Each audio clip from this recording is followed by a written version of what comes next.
Bienvenue à ce nouveau numéro de Grande Analyse. L'actualité reste dominée par la tribune de l'ancien président de la République démocratique du Congo, Joseph Kabila Kabange, qui est le sénateur à vie. Il a pointé du doigt le régime Tshisekedi, qui est caractérisé par la mauvaise gouvernance. Il a parlé des élections. Pour lui, c'était un simulacre des élections qui ont porté Félix Tshisekedi à la tête du pays au second mandat.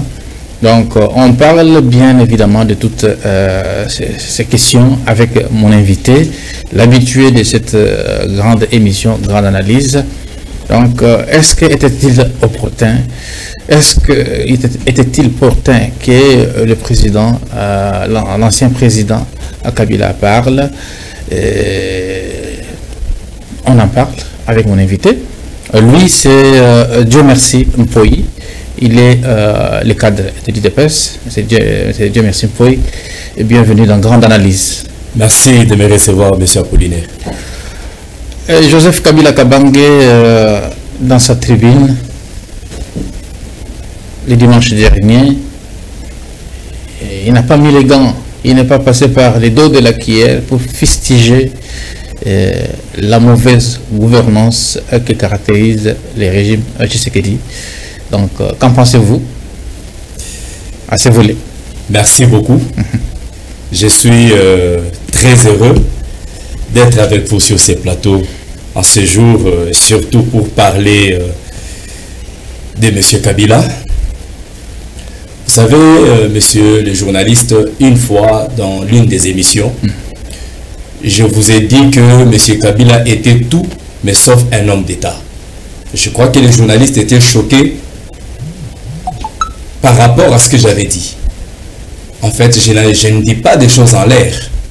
Je me suis référé au passé, au présent, n'est-ce pas? Alors, aujourd'hui, M. Kabila devrait savoir une chose, qu'il y a toute une loi qui régit sa personne ou son statut d'ancien chef d'État. Lorsqu'on est régi par une loi spécifique, une loi spéciale, on doit faire très attention avant de faire quoi que ce soit. Malheureusement, je viens de me rendre compte qu'il n'a même pas eu le temps de lire cette loi-là. Cette loi, c'est la loi du 18, excusez-moi de vérifier, parce qu'il ne faudrait pas que l'on donne des choses erronées aux téléspectateurs, tout ça. Il faut vraiment qu'il y ait des précisions là-dessus. Allez-y. C'est la loi, la loi numéro 18/026 du 26 juillet 2018. C'est cette loi-là. Cette loi qui a donné une ligne de conduite, un style de vie, des devoirs et obligations à Joseph Kabila, pas à la personne de Joseph Kabila comme tel, mais en tant qu'ancien chef d'État. Comment il devra se comporter? Comment il devra se conduire? Que dit la loi exactement en la matière? J'en arrive. Allez-y. En fait, M. Kabila a une obligation de réserve en ce qui concerne les affaires d'État. M. Kabila est soumis à la loyauté envers les institutions ou la République démocratique du Congo. Hélas, nous avons vu M. Kabila qui, n'a pas compati avec nos compatriotes de l'Est, qui ont connu des massacres, des carnages, aucun mot de compassion, aucune minute de silence, aucun regret. M. Kabila est allé plus loin, à justifier les M23, à dire que l'M23 c'est une invention congolaise. savez, quand je parle de cette histoire, mon cœur saigne. Parce qu'à un moment donné, même les étrangers qui viennent de prendre des résolutions contre nos agresseurs se posent des questions. Ne trouvez-vous pas, par exemple, que c'est la rupture FCC et Cash qui a posé problème? Non. Vous savez, je vais vous dire une chose. Soit c'est la personne qui s'ignore, soit c'est à dessein que M. Kabila fait cela. M. Kabila est au-dessus du FCC, Cash. M. Kabila est au-dessus, n'est-ce pas? Pourquoi? Parce que c'est un ancien chef d'État, c'est une référence.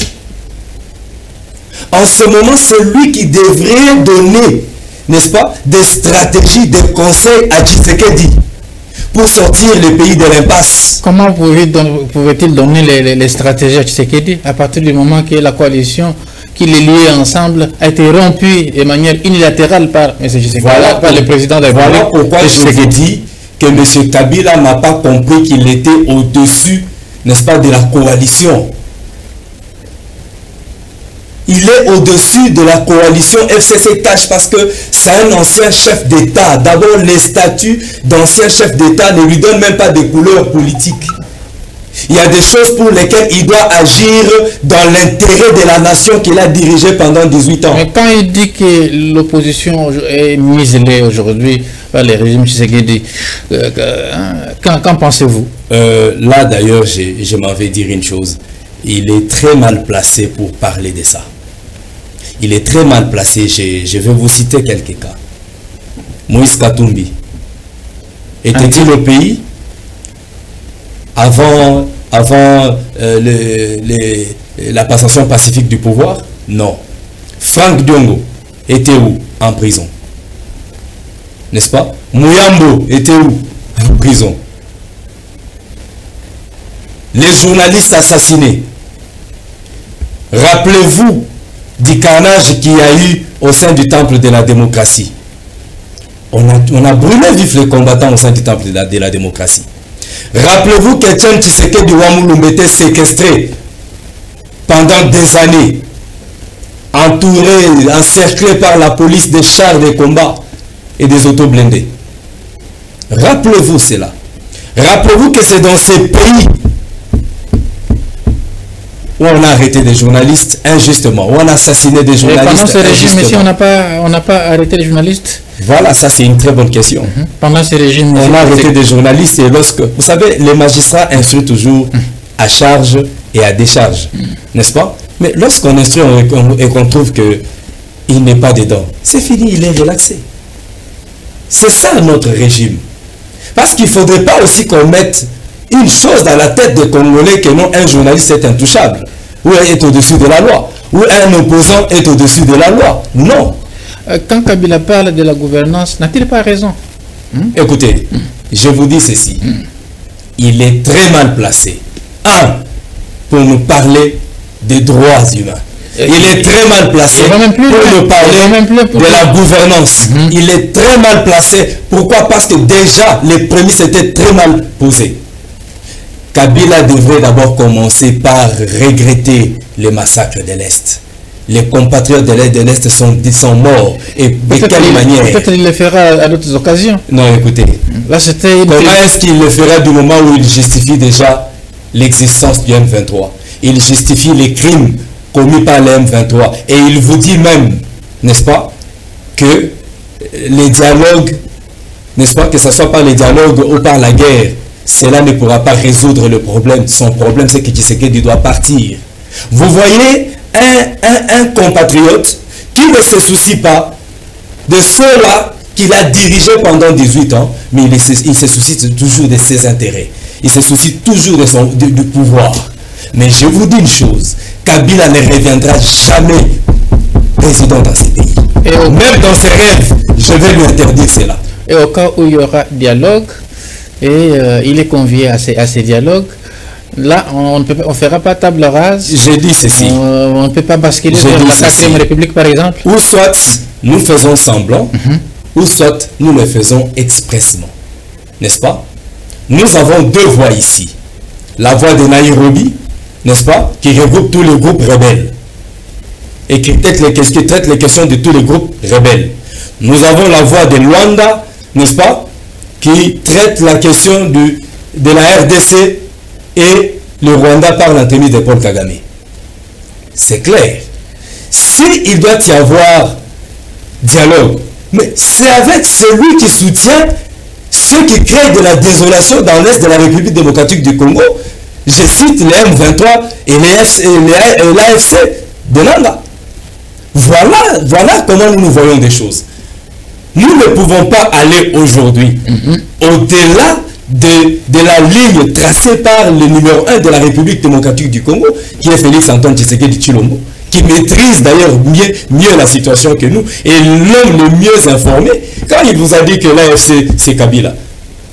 Quand Augustin Kabouya a dit Kabila est sorti clandestinement, c'est lui qui soutient le M23. Le M23 c'est Kabila, tout ça. Les gens ont parlé dans tous les sens. Mais est-ce qu'aujourd'hui l'histoire ne donne pas raison à Augustin Kabouya? Nous avons suivi sa chargée de communication, Barbara Zimbi, qui disait que les Kabila s'est soustrait de la politique, ça fait plusieurs années. Et il est ni de loin ni de près. Je conseille à Kabila de retourner dans son silence. Sinon, ce sont ses propres propos qui vont l'effacer alors définitivement. Parce que je vous ai dit la fois passée que moi, mon souci, c'est que Kabila soit jugé. Kabila sera arrêté, jugé, condamné. Retenez ce que je vous dis, il répondra un jour. Kabila a tué. Rappelez-vous qu'il y a eu des fausses communes à Maluku. Rappelez-vous l'histoire des fausses communes. Armand Tungoulou, Rossi, rappelez-vous. Et d'ailleurs, la colonelle Karim vient d'être condamnée pour 15 ans de servitude pénale. C'était sur quel régime? La loi de portant statut des anciens présidents de la République que vous venez d'évoquer, ne les protège-t-il pas? Mais il y a une procédure pour lever les immunités. Il y a une procédure pour lever les immunités, monsieur le journaliste. Ne vous en faites pas, nul n'est au-dessus de la loi. Ah, ça ne va pas encore créer des tensions. Donc, parce qu'on a besoin de l'unité et de la cohésion nationale. Maître Dieu, merci pour lui. Mais écoutez, qu'est-ce qu'il fait en dehors du pays? C'est un ancien chef de l'État. Il jouit de tous les privilèges. Il y a même une loi qui le protège. Non, mais l'opposition pourquoi est-ce qu'il ne revient pas au pays? Si vous dites que l'opposition est muselée, Martin Fayoulou est où? Martin Fayoulou est où? Sesanga est où? Mosito est où?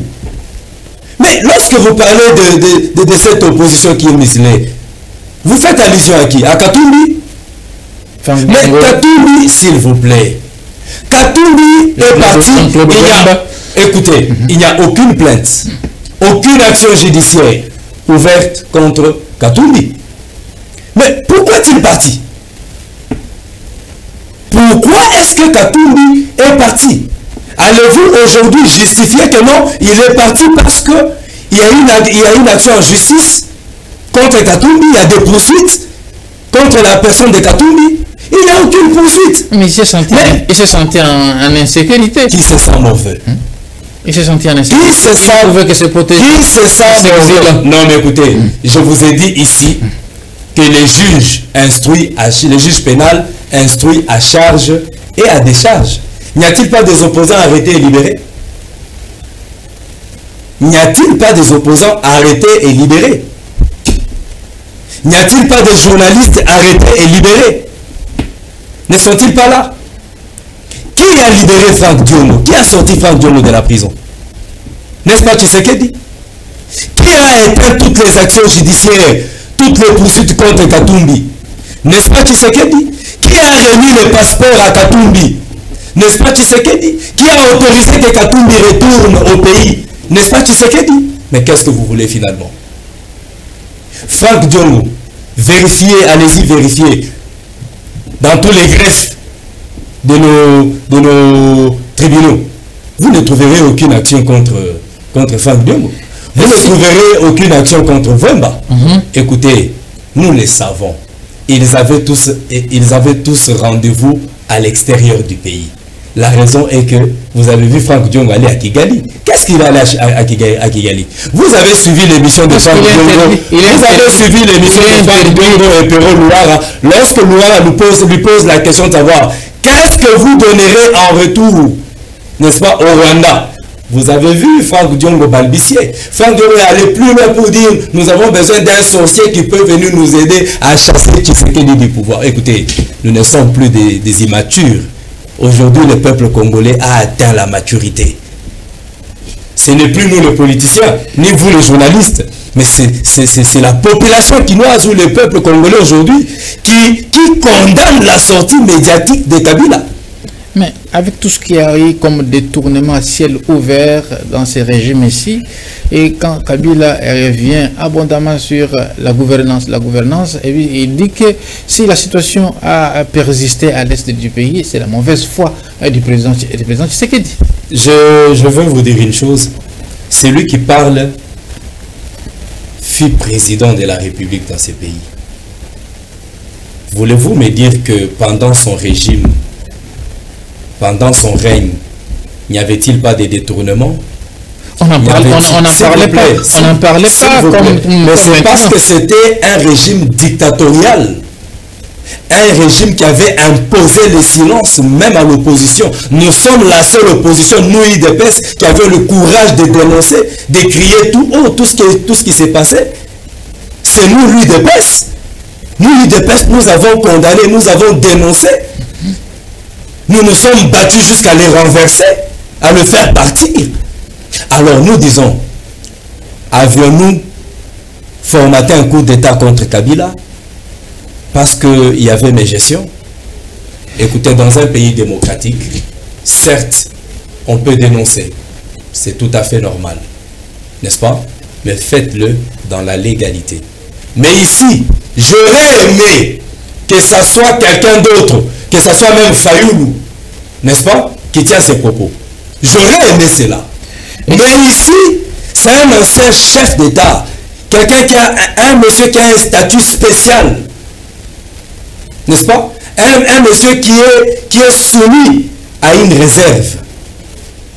Mais hélas, il n'a jamais été un homme d'État.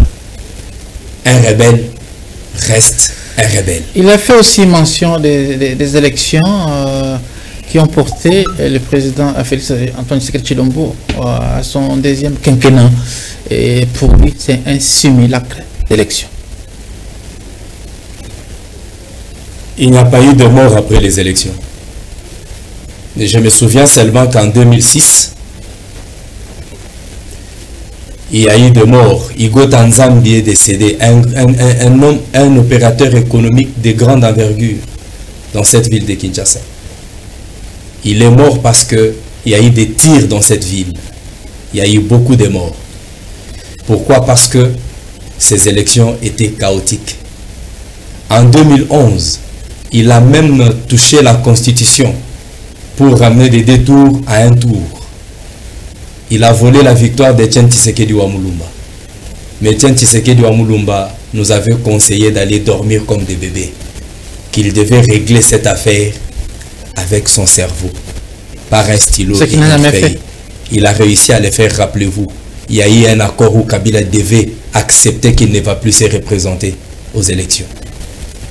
C'est cet accord, n'est-ce pas, qui a donné voix aux élections de 2018, parce que rappelez-vous, les élections devaient se tenir en 2016.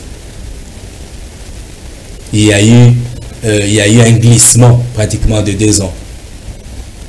C'est Tshisekedi qui a fait cela. Tshisekedi est mort. Rappelez-vous, quand Tshisekedi meurt, les PPRD avaient signé sous réserve l'accord, n'est-ce pas, de la Cinco.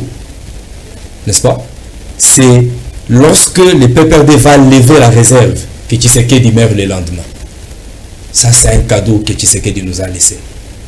Alors, je vous dirais que M. Kabila devait tout simplement continuer à garder son silence. Il quitte le pouvoir, il laisse le pays entier, 145 territoires qui sont restés intacts.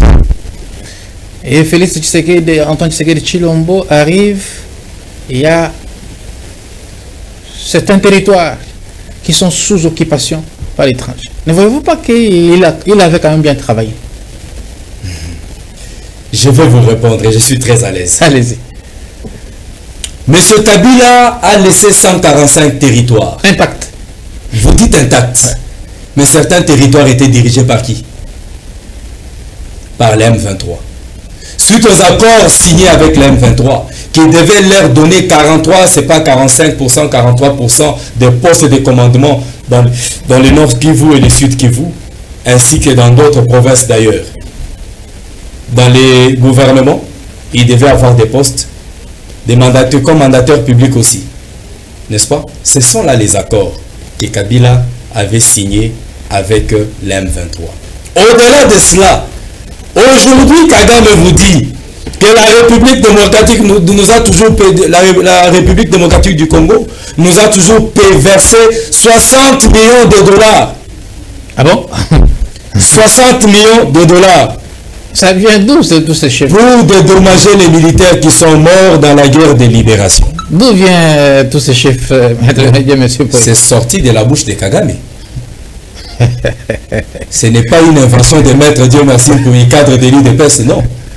C'est sorti de la bouche de Kagame qui est devenu versatile. Parce que là, il vous dit 60 millions de dollars que la RDC doit verser à son pays pour dédommager les militaires qui sont morts pendant la guerre de libération avec Mouzé. À un moment donné, il vous dit non, cette guerre, ce sont nos terres qui sont en République démocratique du Congo que nous voulons reprendre. Voilà. En même temps, M. Kagame est en train de piller nos minéraux et tuer nos compatriotes. Voilà les réels problèmes. Voilà les accords que Kabila a signés avec le Rwanda. Parce que rappelez-vous, Kabila n'a pas signé ces accords avec les M23. Souvenez-vous que Kabila a signé ces accords avec le Rwanda et l'Ouganda. Puisqu'aujourd'hui, il veut faire croire à la communauté internationale et nationale que l'M23 c'est une invention congolaise. Mais pourquoi veut-il signer les accords de paix avec le Rwanda et l'Ouganda? Pourquoi? C'est un étudiant qui a très mal étudié. Je me demande s'il a le temps de lire ses notes. Voilà. Maître Dieu merci Mpoyi, il y a beaucoup de sanctions qui viennent de tomber. Il y a les sanctions de l'Union européenne, celles des États-Unis sur le Rwanda. Donc, insatisfait pour la diplomatie congolaise où il faut prendre ces sanctions avec des pincettes. Il ne faut pas tomber dans l'euphorie, par exemple. Effectivement. C'est une très bonne chose. Ça fait 30 ans que nous sommes dans cette lutte. Le président Félix Antoine Tshisekedi accède à la magistrature suprême et fait de la cause de nos morts de l'Est son cheval de bataille. Vous vous rappellerez que plus d'une personne avait dénigré le voyage de Félix Antoine Tshisekedi vers l'étranger. Mais aujourd'hui, tout le monde commence à comprendre et surtout à donner raison à Tshisekedi par rapport à ses multiples voyages. Parce qu'il a réussi à faire entendre la voix de la République démocratique du Congo. Aujourd'hui, je suis fier parce que les victimes de l'Est ont longtemps crié, mais finalement, leur voix s'est fait entendre. Au cas où c'est ça. J'en arrive. Allez-y. Les sanctions, oui. Mais j'aurais aimé que Kabila soit en tête de ces sanctions. Et je ne prophétise pas, je prédis que les sanctions à venir, vous verrez le nom de Kabila sur cette liste-là. Mais nous croisons les doigts, nous disons que c'est un début, nous acclamons, mais on ne se laisse pas distraire par ça. Voilà, il ne faut pas tomber dans l'euphorie. Hein. On ne tombe pas dans l'euphorie. Et ça, c'est un discours que j'essaie aussi de partager avec certains de nos combattants pour dire ne restons pas dans l'euphorie, n'est-ce pas? C'est une victoire bien sûr, mais les pires restent à venir. Les pires restent à venir. Au cas où ces sanctions ne seront plus d'applicabilité, par exemple, qu'adviendra-t-il? Non, attention. Souvent, c'est rare que les conseils de sécurité, n'est-ce pas, votent ce genre de résolution. Ça, c'est une décision. Vous comprenez? Et depuis qu'ils ont voté, cette résolution, je vous relance. Depuis qu'ils ont voté cette résolution, la situation a changé sur le terrain. Écoutez, nous laissons l'Organisation des Nations Unies poursuivre. Parce qu'au-delà du Conseil de sécurité, il y a eu aussi l'Union européenne. N'est-ce pas? Bien que le faisant avec un retard, mais je crois hier ou avant-hier, l'Union européenne a pris aussi ses résolutions contre ou ses sanctions contre les régimes de Kigali. Je pense que c'est un début. Et nous n'allons pas nous fatiguer. C'est par ici que j'exhorte encore notre ministre des Affaires étrangères, Thérèse Kayikwamba-Wagner, de ne pas baisser la garde. C'est maintenant qu'il faut pousser le bouchon. C'est maintenant qu'il faut encore avancer. C'est maintenant qu'il faut mettre encore Kagame à genoux. Nous n'allons pas dire que puisqu'il y a des sanctions, ok, non, non. Excellence Thérèse Kayikwamba, félicitations pour le travail fait. Mais le chef de l'État attend encore de vous des grandes choses. Persévérez dans cette voie et nous, peuple congolais, nous sommes derrière vous. Et nous attendons encore plus que ça. Voilà. Alors, dernièrement, le chef de l'État, Félix-Antoine Tshisekedi Tshilombo, s'est réuni avec les députés et sénateurs de l'Union sacrée. Un seul message de réconfort, un seul message de resserrer les rangs entre les membres de l'équipe gouvernementale. Et beaucoup étaient au front. Et à l'issue de cette réunion, le président Félix-Antoine Tshisekedi annonce un gouvernement d'ouverture d'union nationale, donc en direction de l'opposition. C'est qu'en amont, il doit avoir d'abord un dialogue. Après le dialogue, le gouvernement d'union nationale. Pas forcément. Cette rencontre, je l'inscris dans la logique d'une communication de vérité. Parce que à travers cet échange, le président a relevé certains points, fustigeant les quasi ou une quasi-indifférence de certains cadres de l'Union sacrée. Qui ne l'ont pas aidé. Hein? Qui ne l'ont pas aidé. Non. Qui n'ont pas aidé les Congolais. Qui n'ont pas soutenu les Congolais. Qui n'ont pas soutenu nos FRDC et nos compatriotes Ouazalendo. Le chef de l'État a parlé de certains qui ont brillé, n'est-ce pas? Et pourquoi il l'a fait de manière solennelle? Ça pouvait quand même vexer aussi les autres membres du gouvernement. On ne nous a pas cité. C'est qu'on va croiser les bras, on ne va pas travailler. Voilà pourquoi je vous ai dit que c'est un échange de vérité. Tshisekedi n'a plus de raison de garder sa langue dans sa bouche. Parce que avant que lui ne parle, c'est toute la population qui parlait. Qui n'a pas dit ici à Kinshasa que le président Félix est seul? Même ceux de la communauté internationale, certains États ont fustigé que le président Félix était seul, abandonné par ses siens. Alors, je ne vois pas un problème, pour moi, je ne vois pas un problème lorsque le président Tshisekedi dit voilà, tel a bien travaillé pendant ces temps, il n'a même pas attendu un mot d'ordre. Voilà, tel est descendu. Il y a Jean-Pierre Mbemba, il y a Liaou, il y a Guy Luando, il a cité quelques-uns. Constant Moutamba, il y a Wagner, Kayikwamba, la dame de fer. Et la chef du gouvernement. Et la première ministre. Mais il faut admettre qu'il y a certains qui ont opté pour le silence. Commencez par l'Assemblée nationale, le Sénat, le gouvernement. Vous vous rappelez dans l'histoire de la Bible, l'histoire de Caïn et Abel? Ça ne vous dit pas quelque chose? Mais, écoutez, si l'histoire se répète, nous prenons acte. Mais ce que j'ai aimé, c'est que le chef de l'État a dit qu'il va prendre des décisions. N'est-ce pas?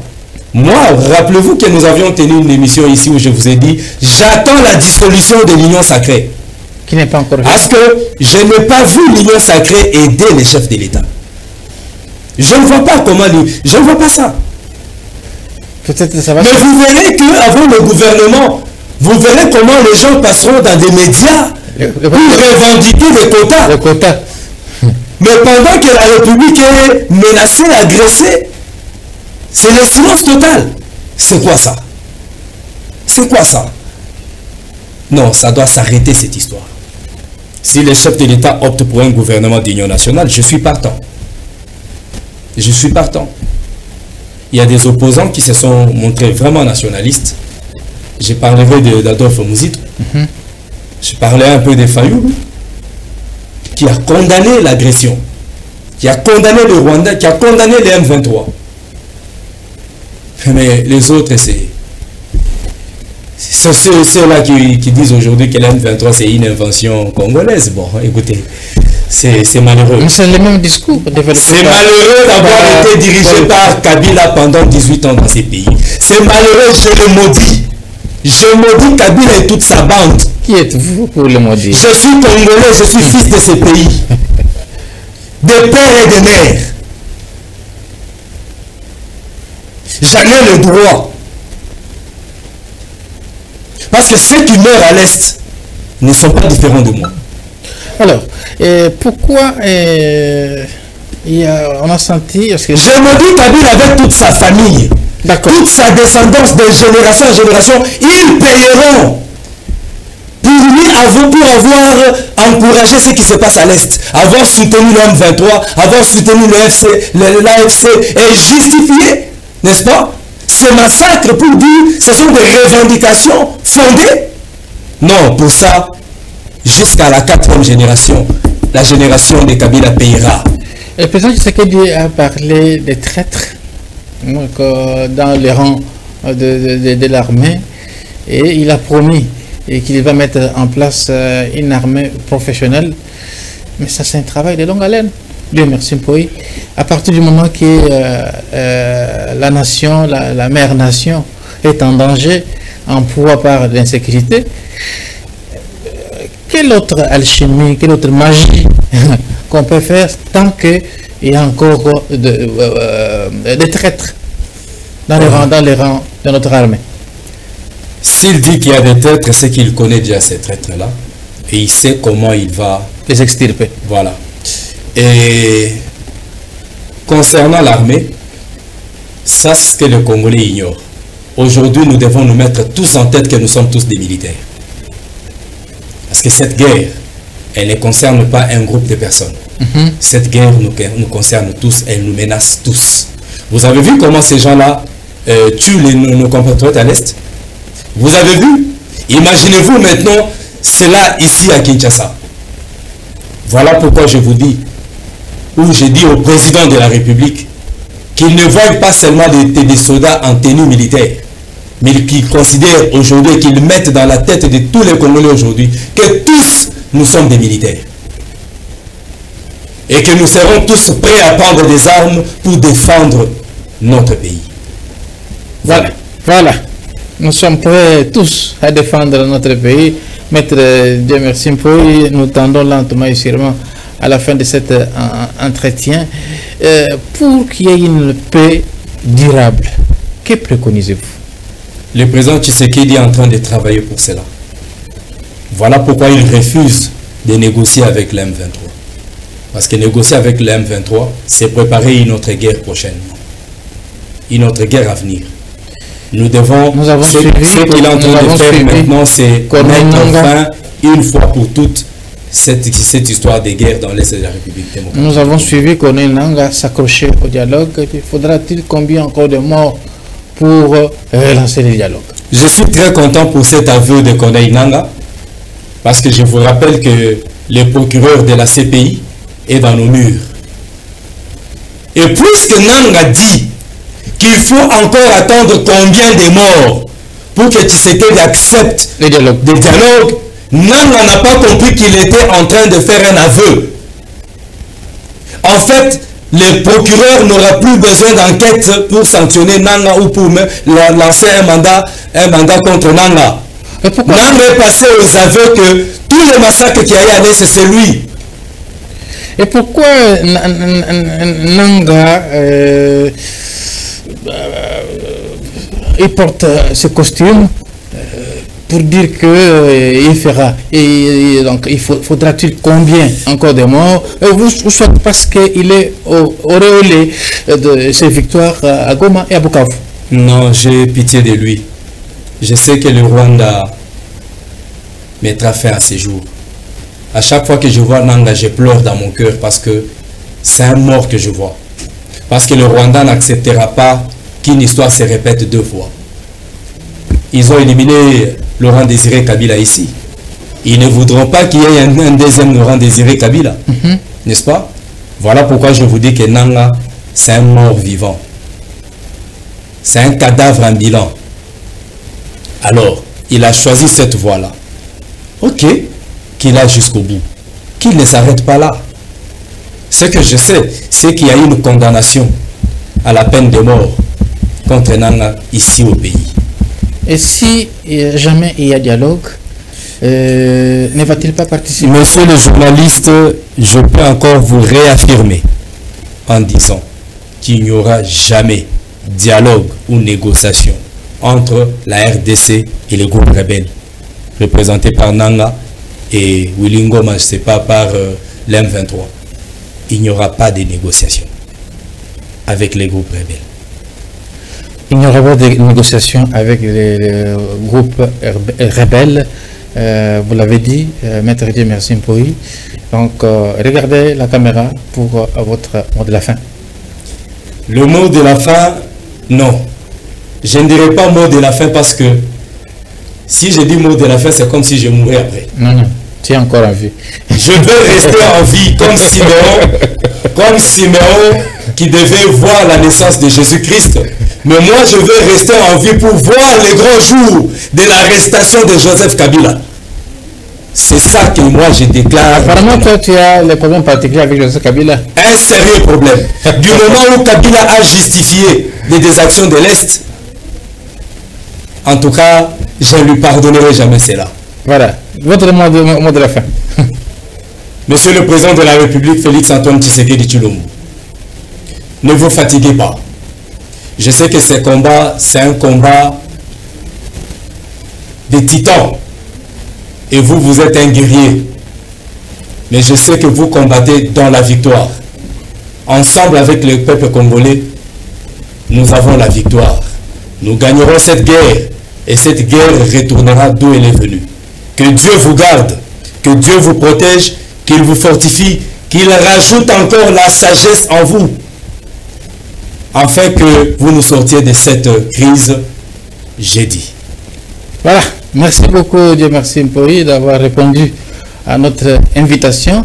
Vous qui nous prenez en cours, je rappelle que nous recevions sur ce plateau Maître Dieu merci Mpoyi, qui est le cadre de l'IDPS.